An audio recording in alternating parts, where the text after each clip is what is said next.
There's several steps to preparing a fight sequence. Ideally, you'd have 6 months because you're talking about training actors with sword skills and other ancient weapons that they usually don't have. But we didn't have that kind of time, sadly, so we really had to kind of focus exactly what we needed for the fights.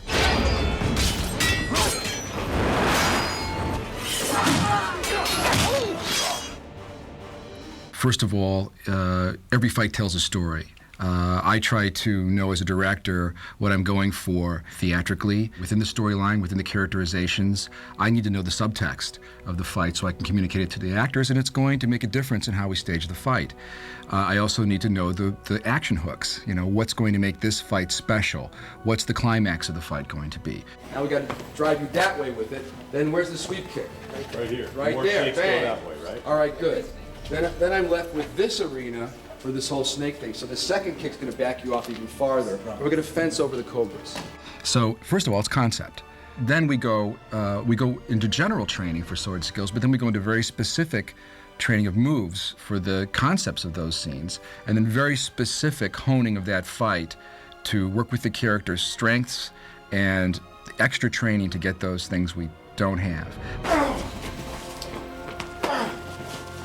We trained very hard on the fights. You know, right from the very beginning, I was training 3-4 times a week, you know, working to kind of get our basic fundamental techniques together so that, you know, when they bring in fight moves and they change the fights and they re-coordinate them and choreography changes, you know, we're able to adapt very quickly. One of the biggest challenges was Stephen Brandt learning to be ambidextrous with flaming swords. I knew going in the toughest thing was going to be how do you make it look like The Rock is in trouble? And I thought it's going to be the most skilled swordsman in the ancient world. It's not going to be the biggest, baddest.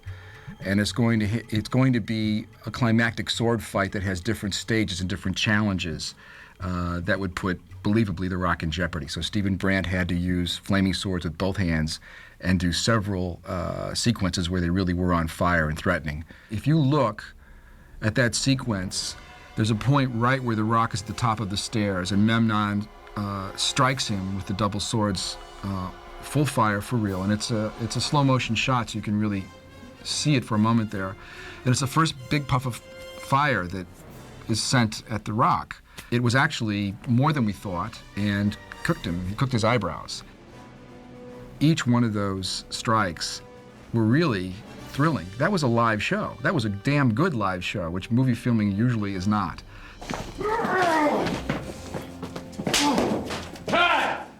So we all worked very hard to kind of make sure that we were very comfortable with the work we had to do. Concept, rehearsal, and then final staging of the fight on the sets, because the sets are really the last element in any fight scene. How are we going to use this set to help the fight? What are the set's limitations? All those rehearsals in gymnasiums and warehouses suddenly have to be adapted for the space we have with our camera, with our lighting, and with the set itself, and whatever the surprise limitations might be of that set. So we try to do our final rehearsals on the weekends and really start to incorporate the levels of the set and the set pieces. And I tried to build as much of that in because it gives the fight different dimensions. The progress is all about homework and ultimately about the passion of the fight and creating safety. When we're swinging these 25-pound weapons around, even though the edges are dulled, someone can really get hurt. So we need to carefully choreograph these and very literally choreograph them as you would a dance scene. We'll go through and block the key points, and I'll rely on my stunt coordinators and sword masters to further inspire me blow by blow. Well, the funny thing is that I did most of my fight choreography with Albert Leong, who's the fight coordinator, who's small.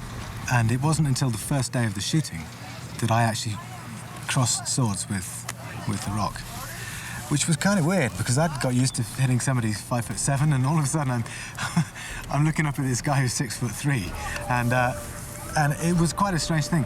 And also he has a different, I mean, he wields his sword much heavier than, you know. It was good fun. I mean, we both really enjoyed it, and I hope that is reflected in the fights, because we've really worked hard to make them as authentic as we can.